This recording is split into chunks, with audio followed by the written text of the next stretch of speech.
Hello, dear sweet friends, and welcome back to Football Therapy with me, your host Jan. I hope you're doing well, friends. I really do hope that. Welcome back to Chelsea News here in the Stamford Bridge studio, of course. The daily series here on the channel where I reflect on what's being said about Chelsea, giving you my opinion for whatever it's worth, more importantly asking for yours. Lots to talk about today, of course. We have signed a defender, which we haven't spoken about here on the channel. We, of course, are going to give you an update on the Enzo Fernandez saga and what's been coming out of Benfica. It's pretty wild. Chelsea is still trying to sign Mudryk and Gazump, Arsenal, and indeed the one of the head honchos from Shakhtar was at the Stamford Bridge last night in the same box as Todd Boehly. Ooh la la, interesting stuff.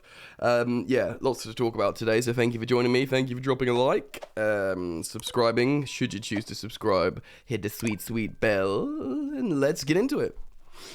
Alright then. I've had some sleep after yesterday's loss, but promising performance. Make no bones about it, ladies and gentlemen. I tweeted this earlier. Now, after the sanctions, the sale, the new ownership, the new management team, the new recruitment and scouting team, and indeed the exodus of old players and, running down contracts, the integration of new young players, with all this change and uncertainty and World Cup and a profound injury crisis, it's about performances over points at this point of the season, at least. And it was a good performance yesterday, I think. Certainly a step in the right direction. If you haven't seen my post-match presser of that game, go watch it now or after this video. It's the latest upload before this one. And I speak about said injury crisis and the performances from the young players and stuff. So I'd urge you guys to go check that out. But this is Chelsea News. So, we are jumping into an article today by Jacob Steinberg of The Guardian. Speaking of Mudryk and Enzo Fernandez, Benfica are not happy with Chelsea. Before we do that, though, I do want to talk about Benoit Badiashile, the Monaco French defender we have signed on a 7.5-year deal. Which, by the way, a lot of people think it's sensational, or is sensational, because it's a ridiculously long contract to take him to the summer of 2030. But it's in Chelsea's interest, and it's part of their, new business model. It's okay for the player because it offers him long-term security, but he won't be coming into Chelsea on mega, elite defender wages, the young Monaco defender. So he'll be on this basic for 7.5 years. He won't be able to run his contract down, and Chelsea protects themselves in terms of asset value retention. As lame as that sounds, it's important. So it's actually really impressive. I saw Jake Cohen, who's a sports lawyer and Chelsea fan, tweet about how impressed he is with Todd Boehly and Clearlake, how they are able to put young players on these long-term contracts. He thinks it's really, really impressive, and ultimately it will be really beneficial to Chelsea as a club. So welcome Benoit Badiashile. He's 6'4", he's very tall, strong, fast, he's left-footed, which of course we need. We've got Levi Colwill, obviously out on loan, but in terms of right now and this sort of type of profile of player, Chelsea have reportedly looked at him for a while.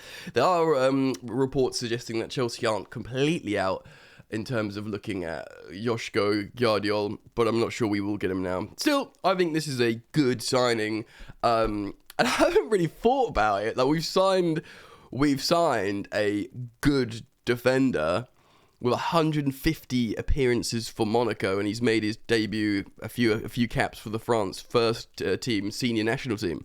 That, for £33 million or something. It's great. It's a great signing. He's 21, yet he's got so much experience.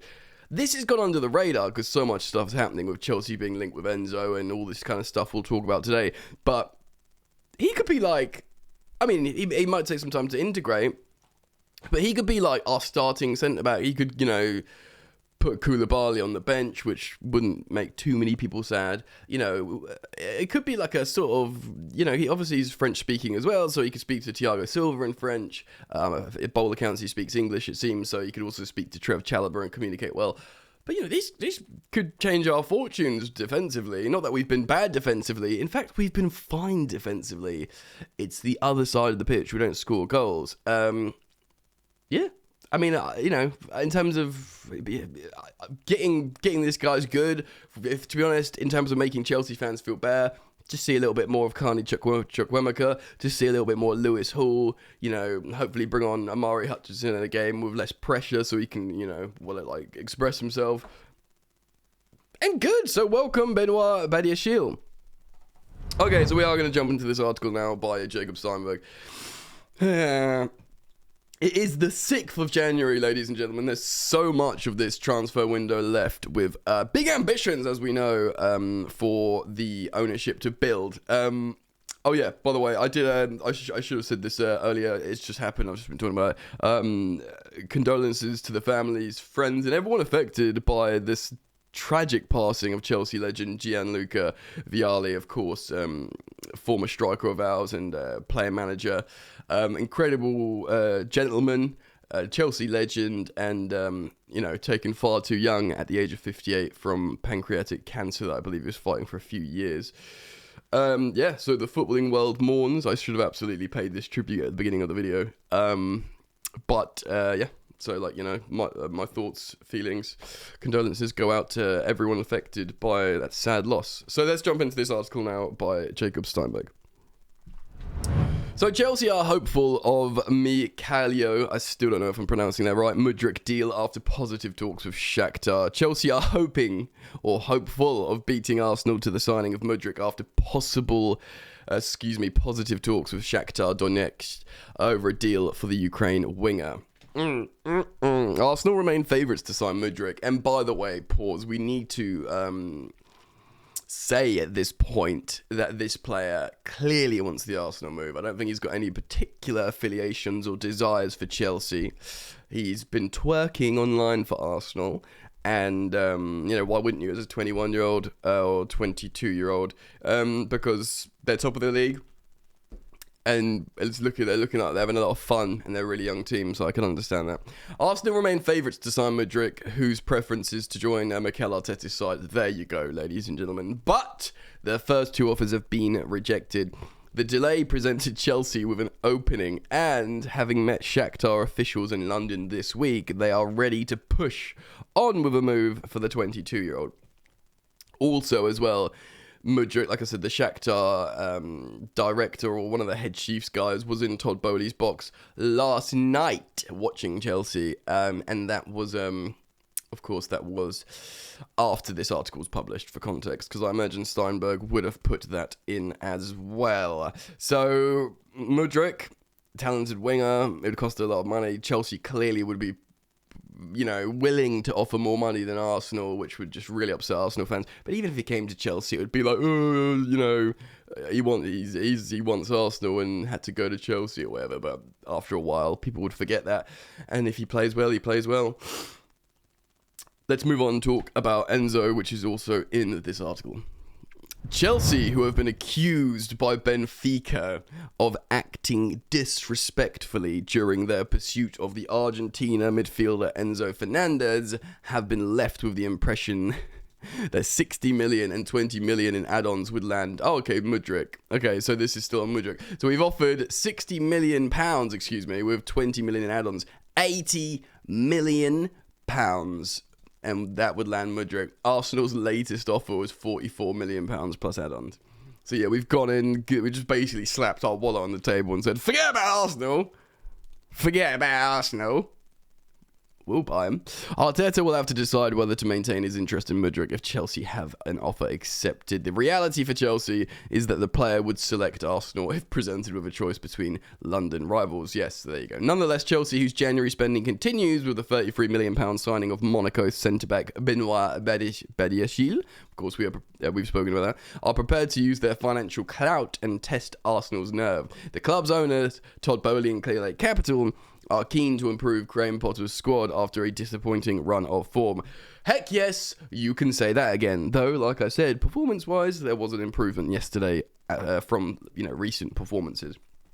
So this is talking about Enzo now. The accusations relating to Fernandez were made on Thursday by Benfica's manager, Roger Schmidt. Yeah, so it's by the manager, who said the Premier League club has unsettled the World Cup winner and has changed the basis of discussions. So he is annoyed, shall we say. Chelsea have made Fernandez a priority target. There have been days of talks, and Fernandez has told Benfica he doesn't want to play for them anymore again. But Schmidt insisted a deal was only possible if Chelsea paid the World Cup winners' release clause, understood to be 120 million euro. So the manager said this, ladies and gentlemen. There's a club who wants our player. Well, there's several clubs that want your player, but we know the club you're referencing, mate, is the West London Giants. They know we don't want to sell the player. They try to get the player on their side, and they know that they can only get this player when they pay the clause. So, it's a very clear situation. What the club is doing now, what the club is doing who want to buy Enzo, Chelsea, is disrespectful against all of us, against Benfica, and I cannot accept what they are doing. All is fair in love and war, big man. It's a jungle out there, what can I tell you? But he goes on. So to make the player crazy and then pretend they can pay the clause and later want to negotiate, I mean, it's a dirty move, isn't it? I think it's not what I understand about a good relationship between clubs who want to discuss this about the player. So, Chelsea want a good relationship with Portuguese football in terms of the new ownership model. They want to buy a Portuguese club. You know, they want to utilize the Portuguese scouting system and, you know, rub shoulders and shake hands out there. Certainly Todd Boehly does. And, you know, the first thing he did was a lunch with Jorge Mendes. And, etc., etc. So to make the player, I mean, it is a dick move, isn't it? To make the player crazy, saying, look, yeah, come to Chelsea, massive project, loads of money, London, you know, we recently won the Champions League, Chelsea. And he's like, yeah, Chelsea. And then they've gone to the club. Reportedly, sources have reported that Chelsea have gone to Benfica and said, yeah, we'll play the release clause, we want your player. And they're like, all right, let's sit down and talk about this. And then, like, he got on the player's ear, he's really liked it, and he's like, yeah, I'm never going to play for Benfica again. I'm going to move to Chelsea. And then Chelsea have gone, actually, we don't want to pay the release clause. we want to pay a lot less. So, you know, yeah. Fernandez has, he's not Portuguese, so it's not Fernandes, it's Fernandez, has angered Benfica by returning to Argentina without their permission as he pushes for a move. I think that's unrelated. He went to like a party or something, but yeah. Benfica would like to keep the 21-year-old till the summer, and Chelsea maintain they do not want to overpay, and they will walk away if a deal cannot be agreed. Very good reporting from David Ornstein, by the way, on The Athletic for this stuff. There is no higher tier than David Ornstein in terms of, you know, even Fabrizio Romano, I genuinely think he's tier 2 under Ornstein. Ornstein, you know, Fabrizio Romano spread all over Europe and indeed South America, but in terms of Premier League and big European stuff, Ornstein's out there, is out on his own. Lavish spending under Boehly and Clearlake continued with Badiashile signing a 7.5-year deal. He is the third centre-half bought since the end of last season. Of course, yeah, we forget, well, we know about Koulibaly, but Fofana is out there ready to return soon. And of course, we've signed, this is the 2nd January signing after David Datro Fofana, which Chelsea will analyse to see what to do with him. But also, Andre Santos is expected to join imminently, the Brazilian 18-year-old midfielder.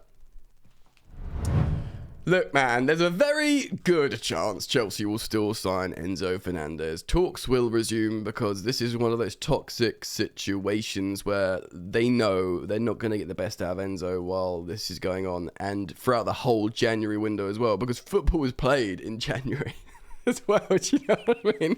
And they're in a title race, you know, they need to play, they lost 3-0 last time out with him in the side, and they were clear, so they need to sort out this stink, and as like underhand or whatever you want to say tactics this is, like, it works, bro. Like, you know, it worked against us when Thibaut Courtois went on strike and we sold him to Real Madrid for like £30 million or whatever it was. It just can happen. You know, it can happen. It doesn't reflect well on the player as a professional, but it does happen. And ultimately, if we end up signing Enzo Fernandez for 80 million plus add-ons, it's a great player, World Cup winner, best young player at the World Cup. You could understand that. You could understand the price tag considering the profile of the player. And we need to rebuild the midfield. I mean, you know, the Denis Zakaria and Mateo Kovacic pivot looked promising, but we're still missing those passes. And Enzo would bring the said passes. Could be the future. Look, man, the football is dismal. Let Potter, well, it wasn't yesterday, but it has been. Let Potter sort that out on the pitch and let the ownership rebuild what is a squad that needs rebuilding through the lens of data rather than through the lens of vibes. And vibes have not suited us of late. It's given you Zappa Costas. It's given you Bakayokos, Drinkwaters, Higuains, you know, need I go on? There's some random ones I've plucked out the air. Data-led purchases and club running is now the way forward, and that's what they want to do. Seemingly, that's what all of this is. It's lavish, big spending, and it's a lot to take in. But hey, it's a lot for us to talk about at least and reflect on. And it's good for content. It's good for Chelsea fans that want to talk about Chelsea. Still, let me know what you think. Comment down below. I'm very interested to read your comments as always. Thank you for liking and subscribing. And yeah, I look forward to seeing you, my friend. You, that's right, you, very, very soon. Take care of yourself. Peace.